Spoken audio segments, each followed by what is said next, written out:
이번에는 11월 마지막 주 세션이고요. 익스체인지가 이제 끝나게 됩니다. 지난주에 발표를 하면서 떡밥을 뿌렸죠. 뭐 IP라던가 아니면은 ID 쪽 관련해서 이상한 메일이 들어온 거 싹싹 반란해서 익스체인지 온라인 관리센터 쪽에다가 요 내용 붙여놓기 하라고 했는데 그 내용에 대해서 어떻게 붙여놓는지는 발표를 안 해드렸고요. 그 내용이 이제 오늘 거의 맨 마지막 제 쪽 그 세션의 맨 마지막 제 쪽 시간에 나온다고 보시면 되겠습니다. 그래서 오늘은 지난 뭐 익스체인지 하이브리드 구성의 장단점 뭐 좋겠죠. 당연히 스팸 메일을 막는 기본 이메일 보안 구성 방법 1편, 2편이 있는데요. 이런 것들을 다 차치하고서 그러면 CIO, CFO 또는 CTO 분들이 좋아하시는 내용입니다. 이메일 보안태세 개선을 어떻게 할 거냐, 권장사항이 무엇이냐라고 하는 것들이 있는데요. 보시면 아시겠지만 내용이 많습니다. 뭐 마이크로소프트 디펜더 4 오피스 365에 활용을 해서 공격 시뮬레이션 훈련도 하고요. 그다음에 자동화된 조사 및 대응 세팅도 해놓고요. 조건부 액세스, 전송규칙, DLP, 뭐 D마크 나왔었던 내용이죠. 피싱 방지, 의심스러운 이메일 격리 이런 거 세팅하면 되죠. 그다음에 암호화, 보안 메일 채널 구현, 네, 하면 좋습니다. 이런 것들에 대한 내용들을 맨 앞에 가장 중요한 내용이니까 딱 맞습니다. 그런데 오늘 발표하는 내용은요, 요거 말고 조금 더 빨리 끝낼 수 있는 꿀팁 부분이고요. 그러면 이런 것들은 왜 해놨냐? 이런 것들은 첫 번째, 라이센스를 공급해주는 라이센스 공급자 분들이 계시고요. 프로젝트를 진행하시는 프로젝트 관계자분들이 계시죠. 그런 분들이 하는 겁니다. 우리 보안 관리자분들, 보안 계약 관리자분들 또는 보안에 대해서 실제로 어떤 설정을 요구를 하시는 분들, 그리고 우리의 미래 계획은 무엇이다 하시는 분들은 이런 내용을 가지고만 있으시면 되고요. 그러면 이 내용을 어떻게 하느냐? 프로젝트를 맡기시면 됩니다. 언제? 라이센스를 갱신할 때 또는 우리 회사에서 익스체인지 쪽 관련해서 세팅이 추가적으로 필요할 때 유지보수 분들이라던가 아니면 프로젝트 하시는 분들 또는 라이센스를 공급하시는 분들한테 아주 편안하게 요 내용에 대해서 처리를 해줄 수 있는 회사를 데리고 와 말씀해 주시면 된다라는 거를 보여드리기 위해서 일단은 띄워놨다고 보시면 되겠습니다. 자, 그러면은 저희는 더 쉬운 걸로 가야 되겠죠. 다음 페이지입니다. 지지난주에 DKIM, DKIM이라고 부르는 내용에 대해서 일단은 에리카님께서도 설명을 해주셨고요.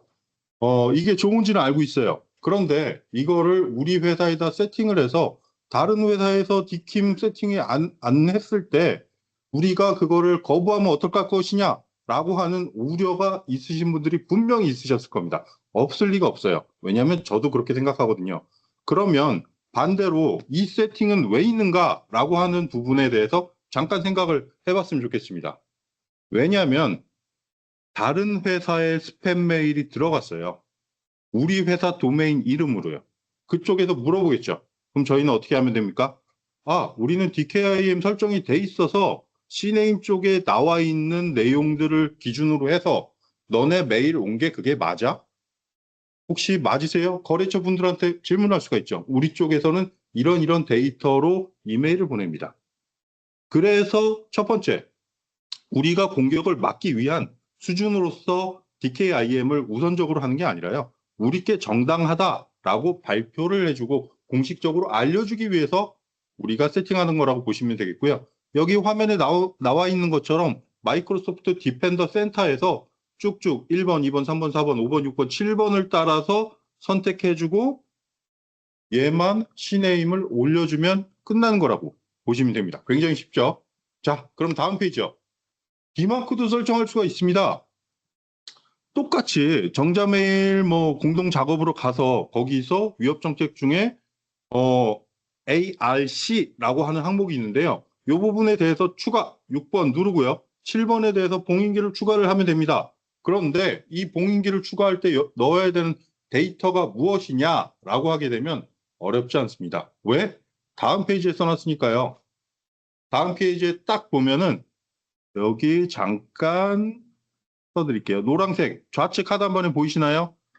여기 사이트 들어가셔서 여기다가 회사 도메인 집어넣고 제너레이트 누르게 되면은 관련 값들을 알아서 써놓으라고 그 내용이 나오게 됩니다. 그러면 다시 전 페이지 돌아가서 보면은 거기다가 요 내용을 공인기를 추가를 하면 끝입니다. 굉장히 쉽죠. DKIM, DMARC 설정 같은 경우는 이렇게 우리가 보내는 쪽에서 우리가 정당하다, 우리가 문제가 없다라고 하는 걸로 보내게 되고요. 이런 내용들을 지속적으로 메일이 한 통, 두 통 또는 3년, 5년, 10년 이렇게 갔다라고 하게 되면 위쪽에 있는 내용이 있습니다. 조직의 도메인 평판을 유지하고 이메일 보안을 강화할 수 있습니다. 우리 회사에서 나가는 우리 회사의 도메인에 대한 평판이 전 세계적으로 좋아질 수 있다는 거거든요.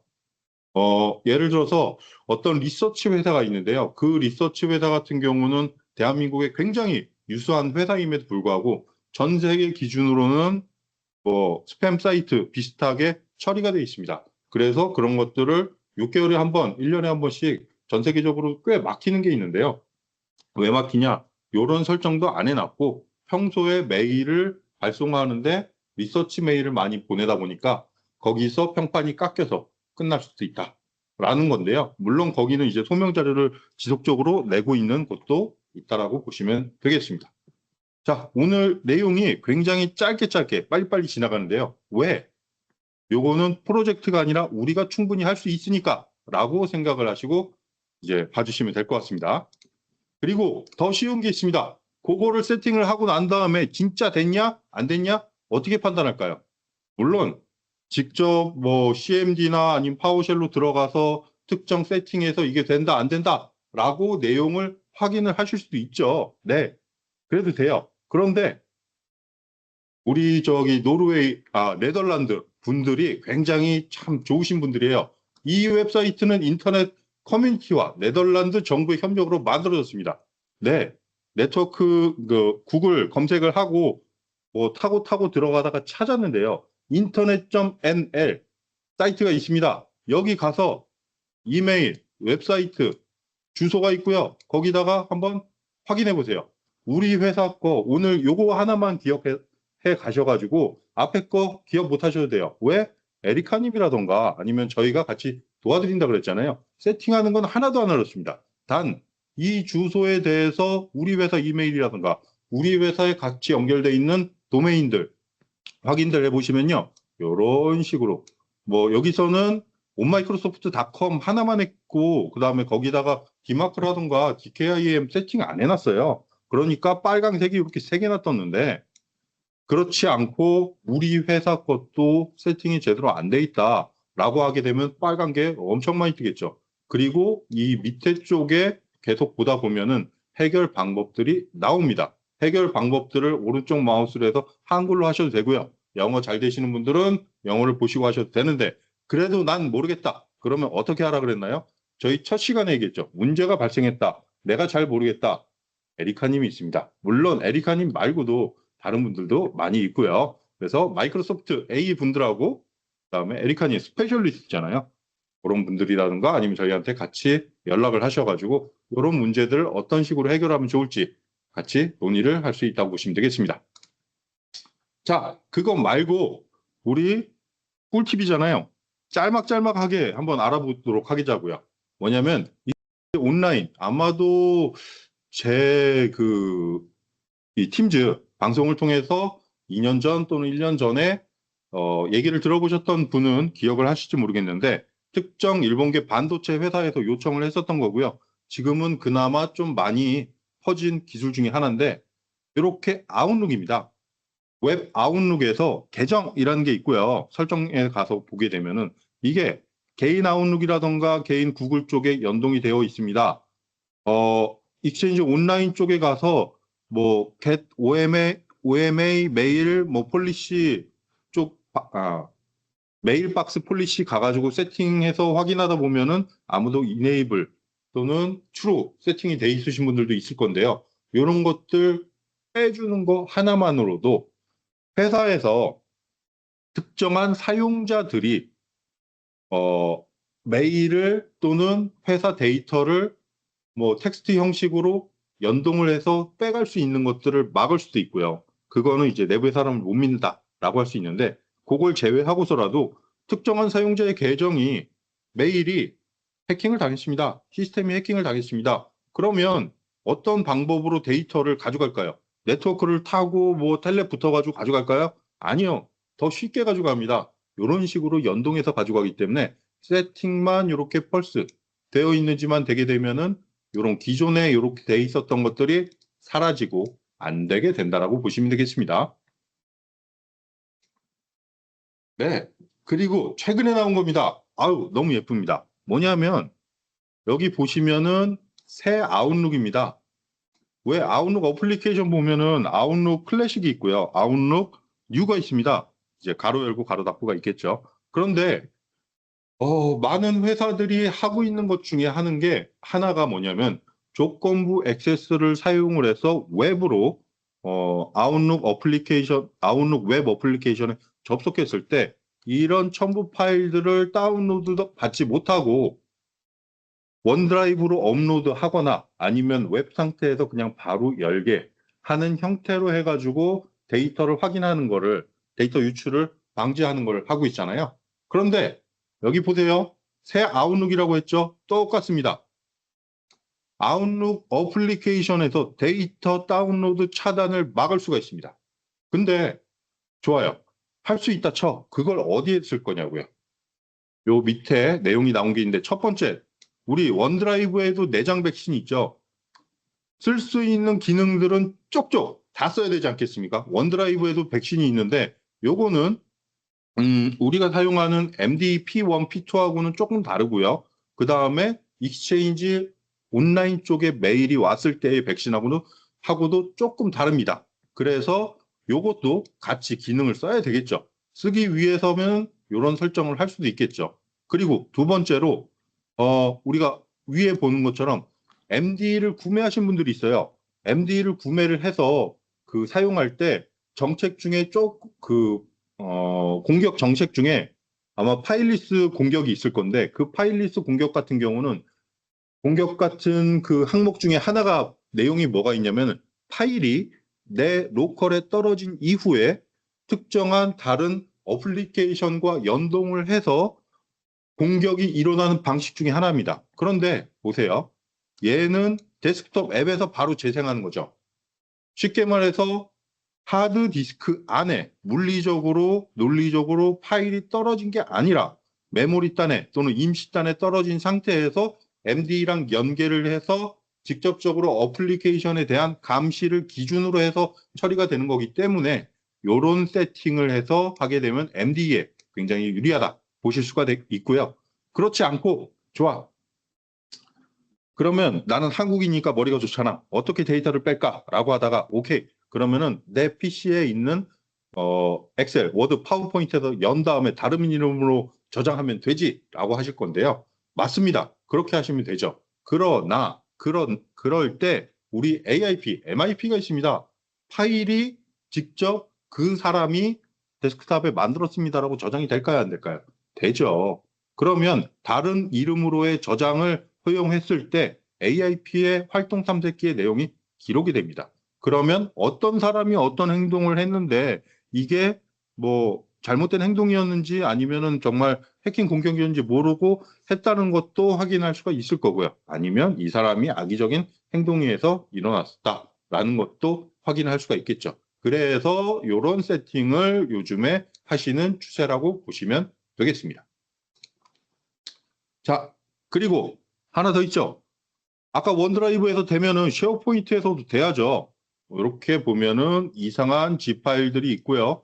요거는 이클레어 그 닷컴 가셔가지고 파일 다운로드 받으실 수 있습니다. 실제로 바이러스는 아니고 바이러스처럼 패턴에 걸리게 만들어 놓은 테스트 사이트인데요. 요런 데서 파일을 또는 누가 뭐 특정한 사람이 외부에서 하드디스크 USB를 통해서 팀즈라던가 아니면 외부에서 직접 팀즈를 해서 우리 쪽에다가 넘겨준 내용들이 이렇게 쉐어포인트에 올라갔다 치자고요. 올라간 상태에서 이상한 것들이 발생됐을 경우에는 다운로드가 못 되게 하는 정책. 혹시 회사에 이거 정책이 걸려 있으신 분들이 있을까요? 아마 없으신 분들이 있을 거예요. 왜냐? 7년 전, 8년 전에 맨 처음에 나왔을 때 유행했던 거거든요. 근데 거의 못해요. 정확히 말하면 거의 안 해요. 왜요? 지금까지 M365 엔지니어들이 쭉 이어지다가 그분들이 퇴사를 하거나 다른 데를 가거나 또는 공급 업체 분들 쪽에서 그런 기술들을 많이 유실을 당했어요. 그렇기 때문에 요런 것들을 다시 한번 재고해 드리는 거고요. 그럼 이런 것들이 어디 있느냐? 다음 페이지에 있어요. 쉐어포인트 온라인에서 감염된 파일 다운로드 중지 설정 할 수 있습니다. 1번하고 2번까지만 하면 되고요. 3번, 4번, 5번은 모니터링입니다.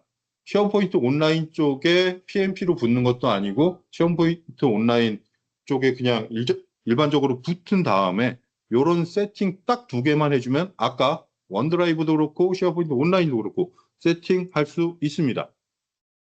안 어렵습니다. 그래서 이런 파일들 올리고 난 다음에 삭제를 한다던가 아니면은 IT 관리자분들한테 연락이 오겠죠. 그랬을 경우에 이런 것들이 어디서 왔는지에 대한 그 추적이라든가 내용들을 확인하기가 쉽기 때문에 적어도 이 정도는 기본적으로 프로젝트가 됐던 아니면 M365가 들어갈 때는 기본 세팅을 해주는 게 굉장히 유리한 꿀팁이라고 보시면 되겠습니다. 자, 4분 남았죠. 빨리빨리 진행하도록 하겠습니다. 또 있습니다. 마이크로소프트 디펜더 포 엔드포인트 연계. 네, 여기는 작년 봄에 이제 대기업 쪽 대기업 그룹사 중에서 주지사 말고 IT 쪽을 하는 쪽에서 아예 요청을 한 건데요. 마이크로소프트 디펜더 포 엔드포인트 P2 POC를 할게. 그런데 이렇게 우리는 이상한 메일들이 있어. 이런 거 다 수집해놨어. MD랑 그 아웃룩이랑 같이 연동을 해가지고 파일을 이렇게 직접 넣으려고 할 때도 돼? 라고 했는데 됩니다. 우리가 지금 하는 내용은 매주 만나보는 필수 보안 꿀팁 중에서도 익스체인지 온라인 이메일에 대한 전체적인 보호를 하는 겁니다. 파일을 그러니까 메일이 외부로부터 오는 것뿐만 아니라 내부에서 집어넣는 것도 가능하거든요. 이런 것도 가능하게 하느냐라고 하는 거를 일단은 기본적으로 알고 계시면 되고요. MD-P2랑 같이 결합을 하거나 P1에서의 정책이랑 결합을 하시면 언제든지 가능하다라고 보시면 되겠습니다. 그리고 그 저희 떡밥에서 한다 그랬죠. 아까 처음에. 그리고 지난주에도 분명히 뭐 스팸 얘기를 하면서 뭐는 빼고 뭐는 넣어야 된다고 했는데요. 그 내용이 여기 있습니다. 뭐냐면 여기서는 지금 글로 KQL 활용이라고만 해놓고 요 글씨 뭐 KQL하고는 상관없이 내용을 써놨는데요. 자, 회사 오래 보신 분들은 알 거예요. 뭐 1년, 2년 다닌 분들 중에 뭐 그런 분들도 있지만요. 한 10년 이상 다니신 분들은 메일을 정리하다가 시간이 남아서 정리를 하다가 정크로 집어넣고 정크로 집어넣은 다음에 정크에서 제거하려고 하다 보면은 뭐 이렇게 내용이 나오는데요. 여기서 확인 버튼 누르잖아요. 네. 무조건 이 사람이 보낸 메일은 오케이 할 거야. 라고 하게 되면 익스체인지 온라인 쪽에서 아무리 막고 격리를 하려고 해도 들어갑니다. 사용자한테 직접 들어가요. 그런데 그런 도메인들이 요즘 추세가 아마 뭐 해킹 프로그램, 그 유튜브 프로그램을 많이 보셔서 아시겠지만은, 구글 애드센스가 됐건 아니면은 뭐 기타 다른 스팸 메일이 됐건 거의 대부분 추세가 도메인을 1년, 2년, 3년, 4년 우리 코인처럼 묵혀둡니다. 좋은 도메인인 것처럼 그 처리를 하기 위해서. 그렇게 계속 묵혀놨다가 한 방에 터트릴 준비를 하는데 이런 것들이 혹시라도 들어가 있을 수가 있어요. 들어가 있고 개인이 만약에 허용했다. 라게 되면은 사용자가 악성 그 발신자를 실수로 몇 년 전에 허용해 놓기 때문에 요게 타고 가서 전체 조직에 들어갈 수 없다, 있다 라고 보시면 됩니다. 그런데 이걸 언제 일일이 확인하실 거예요? 아니에요. 떡밥에서 한다 그랬죠. 여기 KQL, 우리 디펜더 사이트 가서 요 내용 무지성으로 컨트롤 C, 컨트롤 V 하면 됩니다. 이거를 제가 만들었냐? 아닙니다. 마이크로소프트에서 닥스에 공지가 되어 있습니다. 그래서 거기 있는 내용하고 똑같다고 보시면 되고요. 저희 회사도 요거 진행했더니 한 6번 정도가 나왔습니다. 왜? 저희 회사는 그렇게 유명하지 않거든요. 그래서 외국에서 많이 공격이 좀 덜 온다고 보시면 되겠습니다. 하지만 우리 SMC에서 대외적으로 굉장히 많이 업무를 처리를 하시는 분들은 이런 게 있을 수밖에 없다. 그러니까 이런 거를 한번 무지성으로 한번 수행을 해보시면 될 수 있다라고 보시면 되고요. 네, 저희가 이제 주제가 변경될 때마다 그 채팅창에 남겨주신 사항들을 정리해서 좀 소개를 드리려고 하는데요. 저희가 두 번째 세션에서 진행했을 때 그 이메일 표준과 관련해서 SPF만 적용을 하면 저희가 뭐 피원 주소라든가 피원 주소가 다른 것을 잡지 못하기 때문에 디마크를 사용해야 된다라고 말씀을 드렸습니다. 그래서 앞서서 종훈 매니저님께서도 설명을 해주셨던 내용인데요. 그래서 디마크를 사용해서 이 P1 주소와 P2 주소를 비교해서 인증된 메일러를 통해서만 메일을 받을 수 있도록 해야 된다라고 말씀을 드렸어요. 지난번 질문 주신 사항들 중에서 여기 보시면 이제 전문 메일 발송 서비스를 사용을 하게 돼서 이제 메일을 보냈을 때, 그랬을 때 P1 주소는 전문 메일 발송 주소가 될 거고 P2 주소는 서비스를 요청한 회사가 될 거죠. 그래서 A.com이 요청했다라고 하면은 P1 주소 같은 경우에는 뭐 메일 서비스.com이 보낸 메일 주소로 적힐 거고 P2 주소 같은 경우에는 A.com에서 요청했기 때문에 A.com 주소가 표시가 될 겁니다. 그렇기 때문에 P1 주소와 P2 주소가 다르게 되는 경우인데요. 만약에 이렇다라고 하면은 디마크의 그 정렬 규칙에 위배가 될 수가 있습니다. 그래서 이에 대한 대안은 저희가 첫 번째로는 디마크 정책 설정을 구성을 하실 때 저희가 디마크 이 설정에서 P 값을 뭐 none으로 하실 수도 있고 커런틴으로 그러니까 격리로 하실 수도 있고 리젝 거절하실 수도 있는 이렇게 세 가지 모드로 구성을 하실 수가 있는데요. 이 여기에서 P의 none 값으로 구성을 하시게 되면은 이 리포트만을 받으시는 거예요. 그래서 P1 주소와 P2 주소가 일치하지 않아도 메일은 들어오긴 하는데 이때 이제 이 두 개가 일치하지 않았다라고 하는 리포트를 보실 수가 있어서 이 리포트 기반으로 이거는 걸러야 되겠다라는 것들을 좀 체크를 해주실 수가 있고요. 또는 이제 진짜로 발송 서비스에서 보낸 거고 정말로 안전한 메일인데 나는 이거를 좀 그 필터링해서 이거는 메일을 그대로 받아보고 싶다라고 하셨을 때는 그 도메인 주소를 허용 목록 발송 서비스를 좀 추가해 보실 수가 있습니다. 또 이제 많은 발송 서비스 같은 경우에는 이제 커스텀 리턴 패스라고 하는 기능을 사용을 하고 있습니다. 그래서 발송 서비스에 요청을 해서 발송자의 도메인을 기반으로 한 메일 서명을 지원하도록 또 요청을 해보실 수가 있습니다. 하지만 주의하셔야 하는 부분들은 이제 허용 목록에 이메일 주소라던가 도메인 IP 주소를 추가하게 되면은 해당 P2 도메인을 통해서 전달되는 모든 메시지가 표시가 되는데요.